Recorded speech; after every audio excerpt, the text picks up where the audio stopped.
ချို့ customer တွေတော်တော်များများညီမကိုလာမေးကြတယ် iPhone 8 ကိုပဲစောင့်ရမလားဒါမှမဟုတ်ဘူးဆိုရင်လေ iPhone 7 ကိုဝယ်ရမလားဆိုတဲ့မိကုန်းတွေအရန်မေးကြတယ်အဲ့ဒါနဲ့ပတ်သက်တဲ့အကြောင်းအရာလေးတွေကိုညီမဒီနေ့ဒီဗီဒီယိုလေးထဲမှာပြပြပေးမယ်ပထမဆုံးအနေနဲ့ဒီ iPhone 8ရဲ့ဈေးနှုန်းအကြောင်းပြပြပေးရမယ်ဆိုရင် Apple ကိုယ်တိုင်ကလည်းဒီ iPhone 8ထွက်လာမယ်ဆိုရင်ဈေးတက်မယ်လို့ပြပြထားပြီးသားဒါတော့မှရိုးရိုး iPhone 8 Pro Max တွေ Pro တွေမပါသေးဘူးเนาะ basic model iPhone 8ကိုပဲပြခုလောလောဆယ်မှာဆိုရင်လေဒီ MacBook တွေ iPad တွေကလည်း4-5သိန်းကနေ10သိန်းဝန်းကျင်လောက်ထိကိုဈေးကထိုးပြီးတော့တက်သွားတာ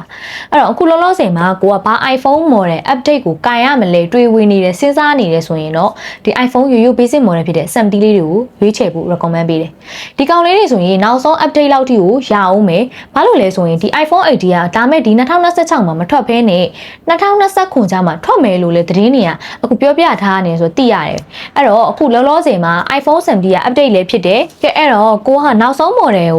ကိုကင်ကျင်တယ်ဆိုရင်တော့ဒီ iPhone 7 လေးတွေကိုရွေးတင်တယ်ဒီကောင်လေးတွေကဈေးနှန်းနေနေဆိုရင်လေ40ကျော်ပတ်ချလေလေးလောင်းနေကိုကင်ရမှာကွာအဲ့တော့ဒါမဲ့မိတ်ဆွေတို့ကဒီ iPhone 8နောက်ဆုံး update ကိုမှကင်ကျင်နေဆိုရင်တော့ဒီစောင့်လိုက်ပေါ့နော်ကိုကဒါမဲ့အဆင်ပြေတယ်4လ5လောက်လောက်ထိကို3ဘိုးလောက်ထိကိုအဆင်ပြေတဲ့ထဲမှာရွေးချယ်နေဆိုရင်တော့ဒီ iPhone 7 လေးတွေကလုံးဝကိုရွေးချယ်ဖို့ကောင်းတဲ့ထဲမှာဟုတ်ပါတယ်အခုညီမပြပြပေးသွားတဲ့အကြောင်းအရာလေးတွေကတော့ဒါညီမအမြင်ကိုပြပေးသွားတာပါမိတ်ဆွေတို့ရဲ့အမြင်လေးတွေရှိရဆိုရင်လည်းအောက်က comment လေးမှာဆွေးနွေးခဲ့လို့ရပါတယ်ရှင်နောက်ထပ်ဗီဒီယိုမှာပြန်တွေ့ကြမယ်နော်